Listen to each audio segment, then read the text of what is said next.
Okay, Rajendra sir ಅವರು ನಮ್ಮನ್ನು join ಆಗಿದ್ದಾರೆ. ರಾಜೇಂದ್ರ ಸರ್ ನಮಸ್ಕಾರ. ನಮಸ್ತೆ.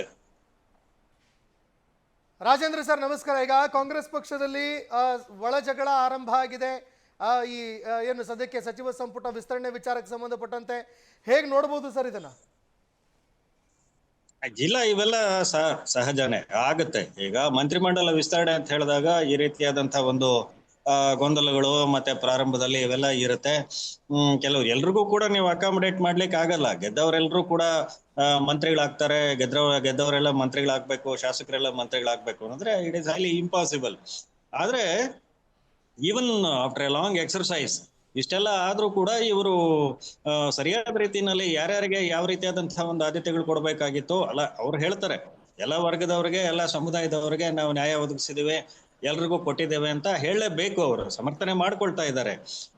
ಸೊ ಹೀಗಾಗಿ ಯಾರಿಗೆ ಅದು ಕೆಲವರು ಇನ್ನೂ ಒಂದಷ್ಟು ಸಂಭಾವಿತರು ಇದ್ರು, ಇಲ್ಲ ಅನ್ನೋದಲ್ಲ, ಇಂಬ್ಯಾಲೆನ್ಸಸ್ ಇರುತ್ತೆ. ಇದನ್ನು ಯಾವ ರೀತಿ ಈಗ ಶಮನ ಮಾಡುತ್ತೆ ಅಂತಕ್ಕಂಥದ್ದು ಬಹಳ ಮುಖ್ಯ. ಯಾಕೆಂತ ಹೇಳಿದ್ರೆ ಇದು 3.5 ವರ್ಷ ಆಗಿದೆ ಕರ್ನಾಟಕದಲ್ಲಿ ಕಾಂಗ್ರೆಸ್ ಪಕ್ಷ ಅಧಿಕಾರಕ್ಕೆ ಬಂದು. ಇನ್ನು 1.5 ವರ್ಷ ಮುಂದೆ ಅವರು ಬಹಳ ಆಕಾಂಕ್ಷಿಗಳಾಗಿದ್ದಾರೆ ರಾಜ್ಯದಲ್ಲಿ ಮತ್ತೆ ಸರ್ಕಾರ ಮಾಡಬೇಕು ಅಂತ. ಇಂತಹ ಸಂದರ್ಭದಲ್ಲಿ ಈ ರೀತಿಯಾದಂತಹ ಒಂದು ಮುಗಿಲು, ಈ ರೀತಿಯಾದಂತಹ ಒಂದು ಅಸಮಾಧಾನಗಳು ಯಾವ ಒಂದು ರಾಜಕೀಯ ಒಂದು ಹೊಸ ಒಂದು ಇದಕ್ಕೆ ದಾರಿ ಮಾಡಿಕೊಡುತ್ತೆ ಅಂತಕ್ಕಂಥದ್ದು ಕೂಡ ಆಲೋಚನೆ ಮಾಡ್ಬೇಕಲ್ಲ. ಸೊ ಹಾಗಾಗಿ ಇವು ಸ್ವಲ್ಪ ಹೈಕಮಾಂಡ್ ಕೂಡ ಈ ರೀತಿ ಮಂತ್ರಿಮಂಡಲ ವಿಸ್ತರಣೆ ಕೊಡುವಾಗ ಮತ್ತೆ ಈ ರೀತಿಯಾದಂತಹ ತೀರ್ಮಾನಗಳು ಮಾಡುವಾಗ ಇನ್ನೂ ಸ್ವಲ್ಪ ಒಂದು ಸೀಸನ್ ಆಗಿ ಒಂದು ಇದು ಮಾಡಿದ್ರೆ ಸರಿಯಾಗಿರ್ತಾ ಇತ್ತೇನೋ ಅಂತ ನನ್ಗನ್ಸುತ್ತೆ. ನಂಬರ್ 1.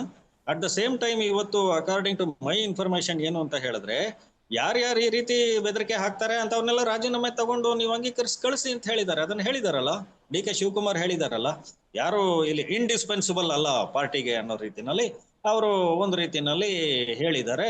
ನೀವು ರಾಜೀನಾಮೆ ಕೊಡಂಗಿದ್ರೆ ಕೊಡಿ, ನಾವು ಅಂಗೀಕಾರ ಮಾಡ್ತೀವಿ ಅಂತಕ್ಕಂಥ ಒಂದು ತೀರ್ಮಾನಕ್ಕೂ ಕೂಡ ಬಂದಿದ್ದಾರೆ. ಈ ರೀತಿಯಾದಂತಹ ಒಂದು ಧೋರಣೆಗಳು ಜಾಸ್ತಿ ಆದಾಗ ಏನಾಗುತ್ತೆ, ಭಿನ್ನಮತ ಇನ್ನಷ್ಟು ಒಂಥರ ಬೆಂಕಿ, ಅದ ಕಿಡಿಗಳು ಜ್ವಾಲೆಗಳಾಗಿ ಹರಡ್ತಕ್ಕಂಥ ಸಾಧ್ಯತೆಗಳಿದೆ. ಇನ್ನು ಹೇಗೆ ಶಮನ ಮಾಡ್ತಾರೆ ಅಂತಕ್ಕಂಥದ್ದು ಬಹಳ ಮುಖ್ಯ. ಸರ್ಕಾರ ನಡಿಬೇಕಲ್ಲ, ಇಲ್ಲಿ ಮಂತ್ರಿಗಳಾಗಿರೋದು ಮಂತ್ರಿಗಳಿಗೋಸ್ಕರ ಅಲ್ಲ, ಮಂತ್ರಿಗಳಾಗಿರೋದು ರಾಜ್ಯದ ಹಿತದೃಷ್ಟಿಯಿಂದ. ರಾಜ್ಯ ಸರ್ಕಾರ ಅಂತಕ್ಕಂಥದ್ದು, ರಾಜ್ಯ ಸರ್ಕಾರದಲ್ಲಿ ಎಷ್ಟೋ ಇಶ್ಯೂಸ್ ಇದೆ, ಈಗ ಸಮಸ್ಯೆಗಳಿದೆ, ಸರ್ಕಾರ ಅಂತ ಹೇಳ್ತೇವೆ. ಅದಕ್ಕೋಸ್ಕರ ಅದನ್ನೆಲ್ಲ ಹೇಗೆ ಅಡ್ರೆಸ್ ಮಾಡ್ತಾರೆ, ಇಷ್ಟೆಲ್ಲ ಸಮಸ್ಯೆಗಳು ಇಟ್ಕೊಂಡು ಇನ್ನು 1.5 ವರ್ಷಗಳ ಕಾಲ ಯಾವ ರೀತಿ ಸರ್ಕಾರ ಮಾಡ್ತಾರೆ ಅಂತಕ್ಕಂಥದ್ದು ಇವತ್ತಿನ ಗಂಭೀರ ವಿಚಾರ ಆಗಿದೆ. ಓಕೆ, ಹಾ ಸರ್, ಆಗ್ಲೇ ಮಾತಾಡ್ತಾ ಇದ್ರಿ ಸರ್. ಕುಮಾರ್ ಸರ್. ಈಗ 178ನೇ ವಿಧಿ ಬಗ್ಗೆ ಮಾತನಾಡಿದ್ರು, 182ನೇ ವಿಧಿ ಬಗ್ಗೆ ಮಾತನಾಡಿದ್ರು. ಕನಿಷ್ಠ ಸಂವಿಧಾನಿಕ ಜ್ಞಾನ ಇರೋರು ಮಾತನಾಡೋ ಮಾತುಗಳಲ್ಲ. ಆ 2 ಆರ್ಟಿಕಲ್ ಪ್ರಕಾರ ಅಭ್ಯರ್ಥಿಗಳ ಹೆಸರನ್ನ ನಾವು ಅನುಮೋದಿಸಿದ್ದೇವೆ ಅಷ್ಟೇ. ಒಂದು ಲೆಟ್ರೇಡಲ್ಲಿ ಅನುಮೋದಿಸಿರೋರು ಇಂಥ ಹೆಸರುಗಳು ಅಂತ ಅನುಮೋದಿಸಿ ಪ್ರಕಟಿಸಿದ್ದೇವೆ ಅಷ್ಟೇ. ನಾವೇನು ನೇಮಕ ಮಾಡಿಲ್ಲ. ಸದನದಲ್ಲಿ ನಡೆಯಬೇಕಾಗಿರುವಂಥ ಅಧಿಕೃತ ಆಯ್ಕೆ ಪ್ರಕ್ರಿಯೆ ಎಂದಿನಂತೆ ನಡೀತದೆ. ನಡೆದು ಅಲ್ಲಿ ಪಕ್ಷದ ಅಭ್ಯರ್ಥಿ ಘೋಷಣೆ ಯಾರು ಅಂತ ಅಂದ್ಬಿಟ್ಟು ಮಾಡ್ತಾರೆ. ಸಂವಿಧಾನಿಕ ಆಯ್ಕೆಗೆ ಇರುವ ವ್ಯತ್ಯಾಸ ತಿಳಿದೆ ಸಂವಿಧಾನ ವಿರೋಧಿ ಅಂತ ಹೇಳೋದು ಇವ್ರು ಸರಿಯಾ? ಆಯಿತು, ಅಲ್ಲಿ ಬಿಡೋಣ. 2019ರಲ್ಲಿ ವಿಶ್ವೇಶ್ವರ ಕಾಗೇರಿ ಹೆಗಡೆ ಅವ್ರ ಹೆಸರನ್ನ ಹೆಂಗೆ ಪ್ರಕಟ ಮಾಡಿದ್ರು ಇವರು? ಹೆಂಗೆ ಪ್ರಕಟ ಮಾಡಿದ್ರು? ಆಯಿತು, 2024ರಲ್ಲಿ ಲೋಕಸಭೆಯ ಅಧಿಕೃತ ಚುನಾವಣೆಗೂ ಮೊದಲೇ ಓಂ ಬಿರ್ಲಾ ಅವ್ರನ್ನ NDA ಅಭ್ಯರ್ಥಿ ಅಂತ ಪ್ರಕಟ ಮಾಡಿರ್ಲಿಲ್ವಾ? ಮಾಡಿರಲಿಲ್ವಾ? ಆಯಿತು, ಅವರದೇನೋ ಇನ್ನೊಂದೇನೋ ಭಾಷೆ ಬಳಸಿದ್ರು.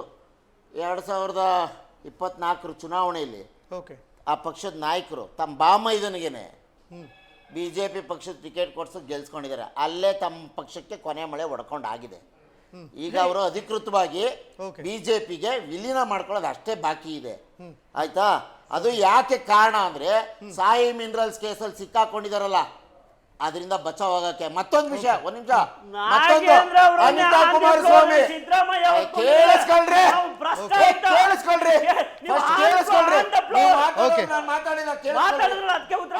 ಕುಮಾರಸ್ವಾಮಿ ಅವರ ಅಣ್ಣ ಡಾಕ್ಟರ್ ಚೆನ್ನಪ್ಪ ಅವರ ಹೆಸರಿಗೆ ಮಾನ್ಯ ಯಡಿಯೂರಪ್ಪನವರು ಧೃತರಾಷ್ಟ್ರನ ಮಕ್ಕಳು ದುರ್ಯೋಧನನ ಲಾಂಛನ ಕುಮಾರಸ್ವಾಮಿ ದುರ್ಯೋಧನ, ಅವನ ಲಾಂಛನ ನಾಗರಾವು ಅಂತ ಆನ್ ದ ಫ್ಲೋರ್ ಯಡಿಯೂರಪ್ಪ ಹೇಳಿದವರು.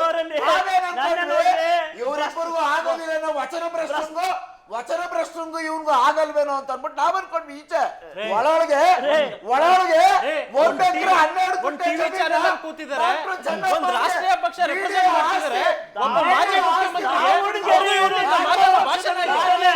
ಸರ್ ಒಂದ್ ನಿಮಿಷ ಒಂದ್ ನಿಮಿಷ ಸರ್ ಒಂದ್ ನಿಮಿಷ ಏನ್ ಹೇಳೋದು ಸರ್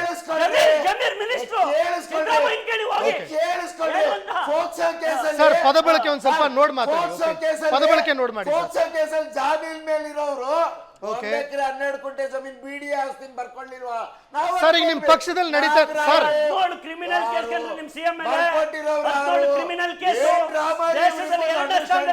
ಸರ್ ನಿಮ್ ಪಕ್ಷದಲ್ಲಿ ಏನ್ ಹೋರಾಟ ಮಾಡ್ತಾ ಇದ್ದಾರೆ ಅದ್ರ ಬಗ್ಗೆ ಹೇಳಿ ಸರ್ ಇವ್ರು ಏನೇನ್ ಮಾತಾಡಿದ್ರು ಅದನ್ನ ಜ್ಞಾಪಕ ಇಟ್ಕೋಬೇಕಲ್ವಾ ಮುಖ್ಯಮಂತ್ರಿ ಕ್ರಿಮಿನಲ್ ಕೇಸ್ ಕ್ರಿಮಿನಲ್ ಯಾರು ನಿಮ್ ಮುಖ್ಯಮಂತ್ರಿ ಯಾರು? ನಿಮ್ ಮುಖ್ಯಮಂತ್ರಿ ಕ್ರಿಮಿನಲ್ ಓಕೆ ಈ ರಾಜ್ಯದಲ್ಲಿ 10 ನಿಮ್ಮದ ತೆಲಂಗಾಣದ ಮುಖ್ಯಮಂತ್ರಿ 24 ಕ್ರಿಮಿನಲ್ಗಳ ಮುಖ್ಯಮಂತ್ರಿ ರಾಜ್ಯಪಾಲರು ಕ್ರಿಮಿನಲ್ ಬಗ್ಗೆ ಮಾತಾಡಿ ಇಲ್ಲಿ ಮಾತಾಡ್ರಿ ಒಂದ್ ನಿಮಿಷ ಕೇಳಿಸ್ಕೊಳ್ರಿ ನಿಮ್ ನಾಯಕರು 5,000 ಕೋಟಿ ಏನಾಯ್ತ್ರಿ ಈ 5,000 ಕೋಟಿ ಲಕ್ಷ್ಮೀ ಹೆಬ್ಬಾಳ್ಕರ್ ಓಡಿಸಿದ್ದೀರಾ ನೀವು ಯಾರು ಕೇಳೋದು 5,000 ಕೋಟಿ ಲಕ್ಷ್ಮೀ ಹೆಬ್ಬಾಳ್ಕರ್ ನೀರು ಕುಡಿದ್ರೆ ಲೆಕ್ಕ ಕೊಡ್ರಿ ಕೊಡ್ರಿ ನೀರನ್ನ ನೀವು ಮಾತಾಡಿಲ್ಲ ನೀವು ಸರ್ ಒಂದ್ ನಿಮಿಷ ಸರ್ ಸರ್ ಸರ್ ಒಂದ್ ನಿಮಿಷ ಅವ್ರು ಮಾತಾಡ್ಲಿ ಅದಕ್ಕೆ ಉತ್ತರ ಕೊಡಿ ಆಮೇಲೆ